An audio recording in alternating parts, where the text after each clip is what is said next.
kembali lagi ke Raceto TV. Kali ini kita kedatangan seorang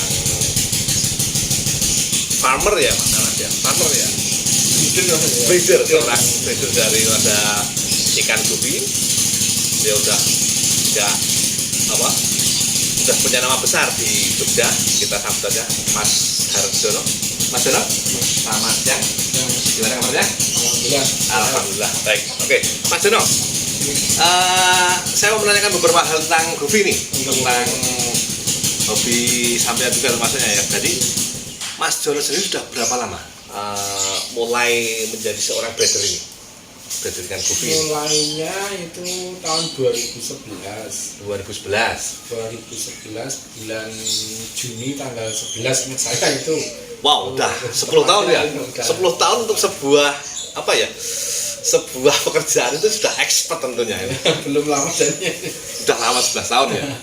Oke. Terus ini Mas, suka dukanya menjadi seorang breeder ikan gupi itu apa? Untuk Mas Jono sendiri. Kalau pribadi ya, pribadi sukanya saya ternak gupi itu ya, gupi itu kan cantik lah. Ikannya kan terbang melayang-layang ya, dengan ekornya yang warna-warni itu kan. Itu sukanya itu di semua. Jadi ketika kita kasih makan, pikiran itu jadinya fresh gitu ya, fresh banget. Kita misalnya suka koi juga, kalau lihat itu kan bagus loh. Sama itu gupi itu juga kalau kita pas kasih makan itu nanti kayak ngumpul itu kayak ya tambah tentrem lah. Tentrem gitu ya. Lihat ikannya gitu tuh bagus. Kalau dukanya itu ketika nanti pas musim pancaroba saja. Oh, pancaroba gitu. Ketika pancaroba itu kan musimnya nggak tentu. Jadi suhunya itu itu kan fluktuatif. Misalkan siang-siang gitu panas, nanti malam itu kan dingin. Nggak jauh beda dengan manusia juga. Suasana seperti itu kan badan juga nggak enak. Benar. Gupi itu sama, ketika seperti itu perlakuan kita juga harus ekstra ya. Bukannya itu ketika ada ikan kesayangan kita itu mati. Seleksi alam itu kuat dengan suhu fluktuatif yang naik turun hingga sakit, nggak tertangani, hingga jatuh sakit, mati. Ya itu yang sangat di hati nyesek gitu ya. Karena udah kesayangan sejak pelihara dari nol lahir sampai besar, ekornya udah jadi gitu ya ibaratnya ya. Ikannya udah jadi, udah bagus. Malah karena alam itu tadi, pancaroba tadi akhirnya dukanya di situ. Gitu. Jadi emang awal-awalnya emang bener-bener dari hobi, dari suka gitu ya awalnya. Kemudian akhirnya menjadi seorang breeder profesional yang dari breeder sendiri bisa menghasilkan pundi-pundi rupiah seperti itu. Kurang lebihnya seperti itu. Karena awalnya memang dari kecil suka ikan, terus kok awalnya setelah besar itu kan pengen punya akuarium, terus kok ada ikan yang bagusnya seperti itu, gepi itu, terus kita kok tertarik ya beli beberapa pasang lah untuk diternak. Ternyata kok tambah banyak. Terus alhamdulillah jadi dari itu beranak pinak, terus jadi tambah banyak, makin banyak, dan tambah strain lagi. Karena strain gupi itu kan nggak cuma satu, jadi itu kan gupi itu kalau sekarang hampir ada yang sudah udah hitung sampai ke 150 berapa jenis itu. Sampai 200 saya juga nggak begitu paham sampai dari berapa jenis gupi sendiri. Jadi gupi itu ada beragam macam. Di tempat kita baru ada sekitar 15 jenis. 15 sekian ratus itu. Karena kalau ikan gupi itu kalau dicampur-campur kan nggak bisa. Tapi nanti kalau memang tidak sengaja untuk dibuat crossbreed bagus ikannya, itu nanti ikannya malah jadi rusak. Kalau ikan jenis misal taruhnya namanya Black Moscow sama AFR kok tidak disengaja untuk dibuat di crosskan itu buat strain baru nanti rusak. Makanya kita juga hanya baru mampu, kami pengennya sih banyak, tapi baru mampunya sekitar 15 jenis. 15 jenis untuk saat ini ya. Tapi pasti nanti kedepannya sih Iya. pasti akan dengan tingginya jam terbang udah pasti akan menambah koleksi lagi kan, seperti itu ya kan. Amin. Terus ini Mas John, untuk ikan gupi sendiri itu sebenarnya kan banyak juga ya dari teman-teman yang ingin memelihara ikan gupi. Nah, perlakuan ikan gupi sendiri itu bagaimana untuk untuk para penghobi Mas, saya bukan untuk yang kelas breedernya. Iya. Itu gimana kalau menurut Mas John? Jadi misalnya saya mau memelihara gupi ini, apa yang harus saya persiapkan, apa yang harus saya perhatikan, apa yang harus istilahnya saya berikan ke ikannya setiap hari kan, seperti itu. Itu apa aja? Ya kalau pengalaman pribadi saya untuk mau ternak di gupi itu pertamanya ya suka dulu Mas. Suka dulu ya. Kalau punya uang banyak pun dengan harga yang bagus, beli bagus misalnya.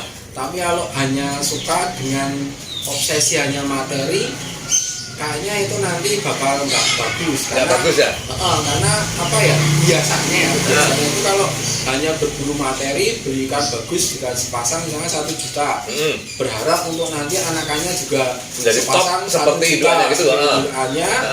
Dengan hanya obsesi uang, biasanya nanti di tengah perjalanan itu malah nggak bagus. Ada aja kendalanya ya kan? Beda dengan ketika kita udah senang dulu, namanya suka dulu, tidak ada niat untuk ke obsesi komersial lah misalnya itu dengan sendirinya nanti uang itu akan datang sendiri. Karena dari kita sayang dulu sama ikannya, kita rawat dengan bagus, ya nanti insya Allah datang dengan sendirinya.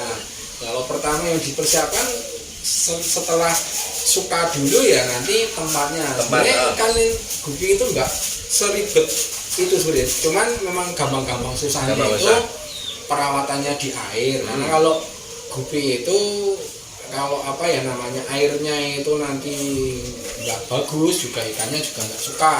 Berarti kalau kita punya kamar, punya rumahnya kotor, kita juga nggak nyaman di situ. Betul, ya. Itu sama seperti itu. Nanti kita perlakuannya airnya itu dibikin bagus ya, caranya juga ada banyak bagus supaya difilterisasi atau dengan gravel itu juga ada beberapa cara untuk air itu supaya bagus itu ada. Tapi sebenarnya nggak terlalu ribet ya, simpel aja sih ya. Punya air kasih baskom tapi bukan pakai yang bejana besi ya. Yang kalau besi kan takutnya karat itu ya. Plastik itu insya Allah aman. Taruh saja situ, nanti dicampur dengan cowok cewek itu 21 hari insya Allah asal normal itu insya Allah lahir. Kecuali yang model albino itu nanti biasanya masa lahirnya itu hampir sampai ke 40 hari karena masa itu ini 21 hari kok enggak menetas. Enggak menetas gitu. Setelah dipelajari ternyata ada yang panjang masa dia lahir itu enggak 21 hari gitu. Terus gini Mas John, di gupi sendiri ketika kita mau mengawinkan ya untuk mengembangbiakan itu, kalau dianggap aja seperti di cupang. Kalau cupang itu kan ada ketika misalnya telur sudah terbuai kan salah satu harus diambil tuh hitungannya. Kalau di gupi sendiri itu gimana perlakuannya? Siap. Kalau gupi itu dengan cupang sedikit beda. Karena kalau cupang itu kan dia bertelur. Kalau untuk gupi itu kan dia beranak. Oh gitu. Jadi kalau untuk perlakuan yang gupi cukup tinggal jantan 1, cewek 1, dijadikan 1 ya nanti tanpa harus dipisah yang betina misalkan itu ya nanti dia tetap beranak pinak ya? Kecuali tanda kutip ya, kecuali yang model albino. Kalau yang albino itu kalau nggak dipisah, kalau nggak dikaramba ya, kalau dikaramba itu nanti anakannya itu bisa dimakan. Kalau indukannya itu dia lapar. Tapi kalau di tempat kita itu proses saat persalinan itu kita kasih ke baskom taruhan itu, kalau yang model albino yang kita bicarakan itu kita taruh di situ pakannya secukupnya untuk pakan hidup. Persediaan awal itu ya. Jadi ketika 1 kali 24 jam dia udah lahir, ya nanti kita ambil indukannya itu kita taruh kembali ke tank, untuk yang anakannya sementara tinggal dikasih pakan. nanti. Itu nanti insya Allah nggak dimakan. Tapi kalau lebih dari 24 jam lahir kok dalam nggak dikasih indukannya lapar, ya itu nanti dimakan gitu ya. Kalau untuk itu nggak usah dipisah-pisah seperti cupang itu sebenarnya bisa aja langsung beranak banyak itu. Asal dikasih tanaman air apu-apu atau sejenis genggang itu nanti dia gitu ya? Dia anakan itu akan di dia sembunyi di sela-sela itu pohonnya itu tadi. Si indukannya mau makan juga nggak bisa, udah nggak bisa nerobos genggamnya itu ya. Ternyata gitu. Tadi nggak untuk govi sendiri emang nggak seribet seperti cupang lah, nggak percaya seperti itu ya tadi ya. Oke. Terus Mas, kalau govi sendiri itu biasanya kendala yang sering dihadapi itu apa? Kendala yang sering dihadapi semacam penyakit atau apa itu selain dari pancaroba yang tadi yang jenengan sebutkan tadi?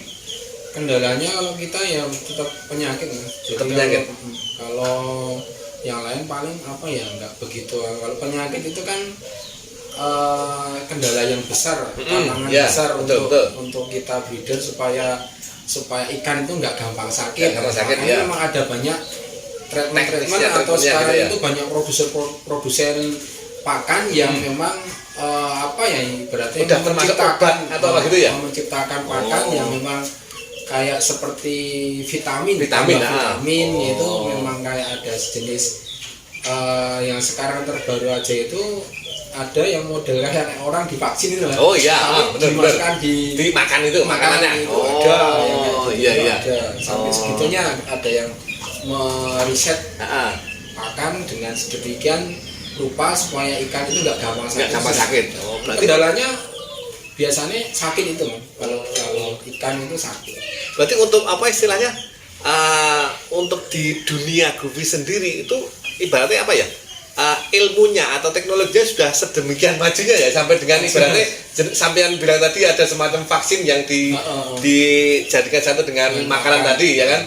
Maju sekarang. Kalau dulu memang di tahun 2011 awal-awal itu ya ajaran merintis itu itu memang kurang begitu, YouTube juga kurang banyak dari pengalaman banyak itu kan sekarang udah muncul banyak ilmu-ilmu baru. Awal-awal dulu itu kan sistem model under gravel itu kan belum banyak yang tahu ya. Jadi kan sekarang itu banyak ilmu-ilmu seperti itu, makanya kan ya alhamdulillah sudah lumayan perkembangan dunia govi itu kan sekarang semakin pesat ya sekarang dan setelah ada kontes-kontes itu kontes govi. Ya emang nggak bisa dipungkiri adanya kontes kan emang untuk istilahnya untuk mendongkrak popularitas daripada binatang peliharaan ya, bukan hanya govi, mungkin untuk ikan-ikan yang lain, bahkan untuk burung ataupun bahkan kambing pun seperti itu ya kan, memang ada kontes seperti itu ya kan. Ya. Oke, kembali ke govi Mas John. Ini kalau di govi sendiri apakah juga sampean menggunakan ini pohon ketapang itu sebagai terapi atau gimana? Atau sama sekali nggak memakai?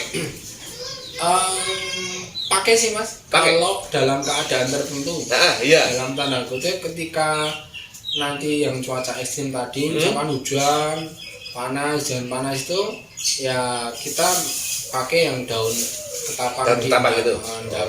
Itu udah, tapi udah diolah ya Mas. Udah diolah. Jadi nggak serta-merta dari pohon terus dikeringkan terus dimasukkan ke kolam itu enggak ya? Bukan ya, kalau di tempat kami itu dengan cara olahnya itu supaya si daunnya itu tidak mengeluarkan, kalau tahu minyak Mas di getah itu ya. Kalau itu jika taruh ke situ yang daun ketapang kering itu biasanya keluar minyak itu lah. Itu kita enggak intinya membuang daripada minyaknya itu. Ya, minimalisir. Kalau membuang nggak bisa, tetap meminimalisir si minyaknya itu nggak banyak-banyak gitu. Gitu.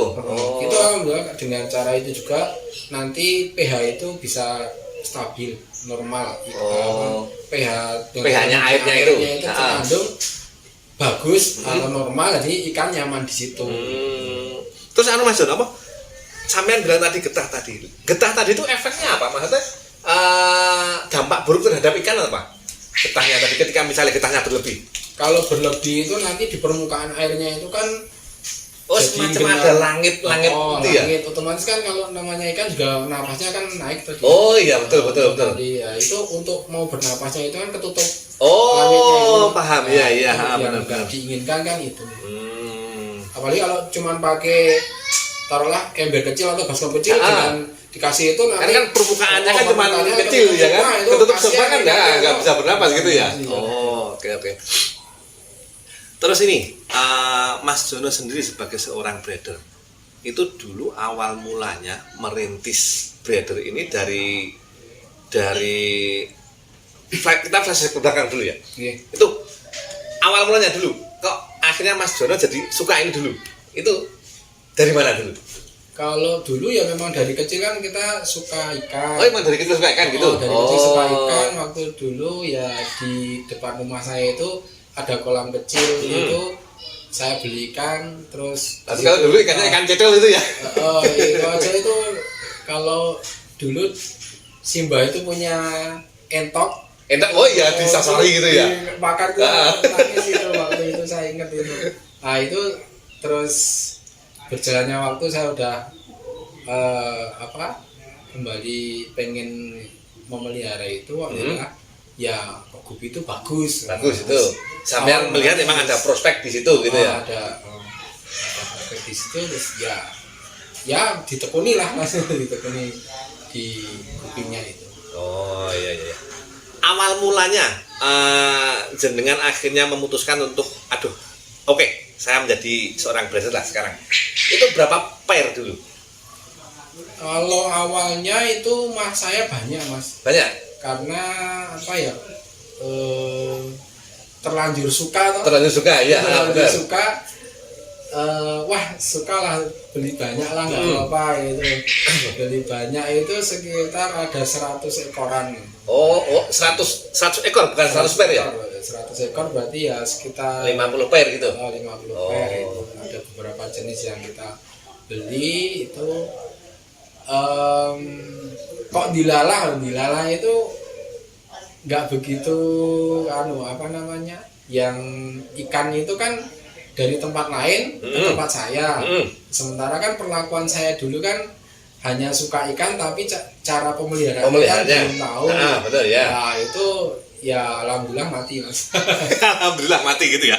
Ya alhamdulillah awalnya mati tapi dengan kematian yang banyak itu kita justru malah belajar. Betul. Kenapa kok itu mati?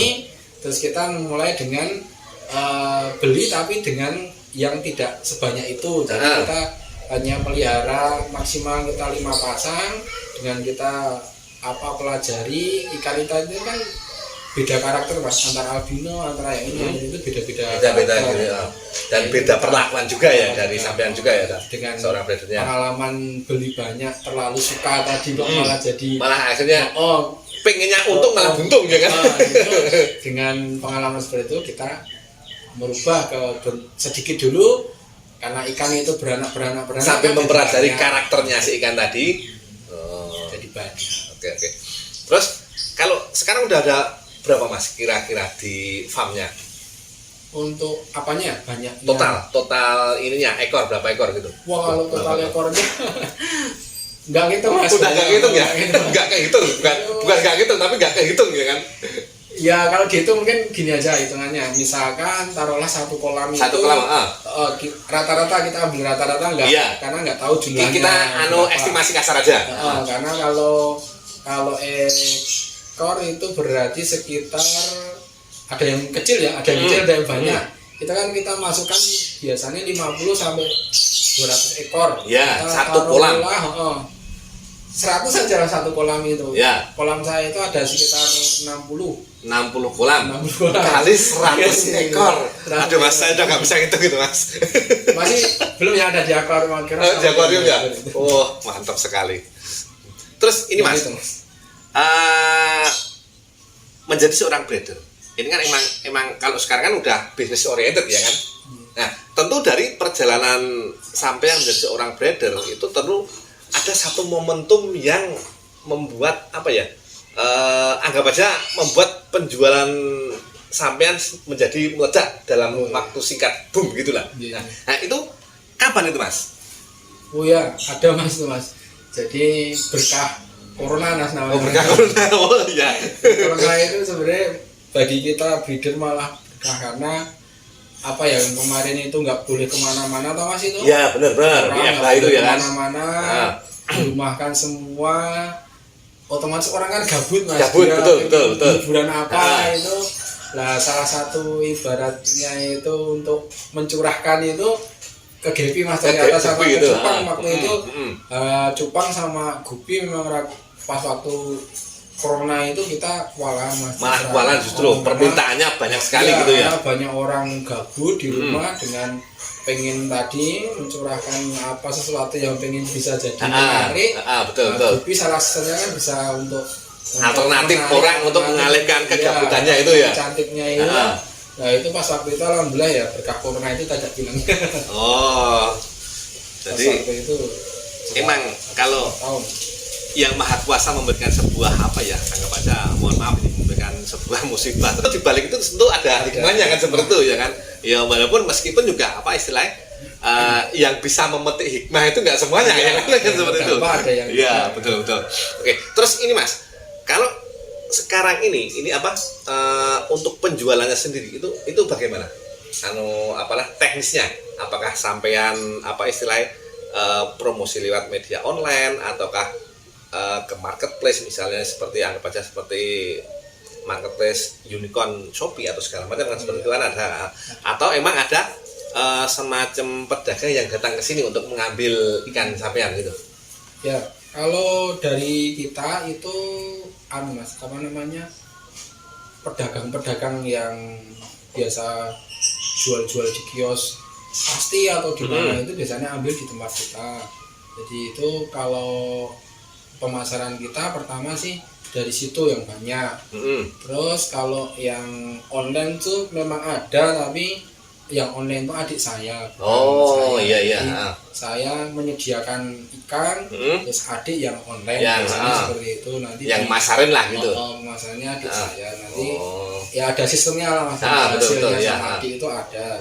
Tapi yang terutama itu ya pedagang yang datang ke sini gitu ya. Itu datang ke tempat kami, atau kalau tidak misalkan petaninya si pedagangnya atau pengepulnya itu pas pas sibuk lah berarti itu kita yang span ke sana untuk mengantar gitu. Oh, tergantung nanti ada pesanannya berapa misalnya kita sampean yang ngantar ke pengepulnya itu. Karena pengepulnya nggak jauh-jauh dari tempat sini juga.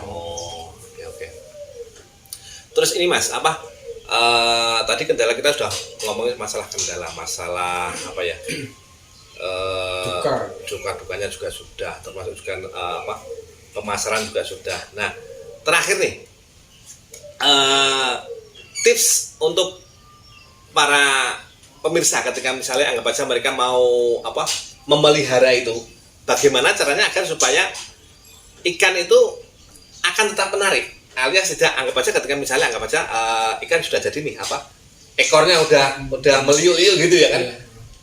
Tapi saya yakin ekor yang sudah bagus itu ketika tanpa perawatan itu sudah pasti akan rusak kan seperti itu. Nah, tips dari Mas Jono sendiri apa untuk bisa menjaga agar supaya ekor ikan gupi itu tetap menarik gitu?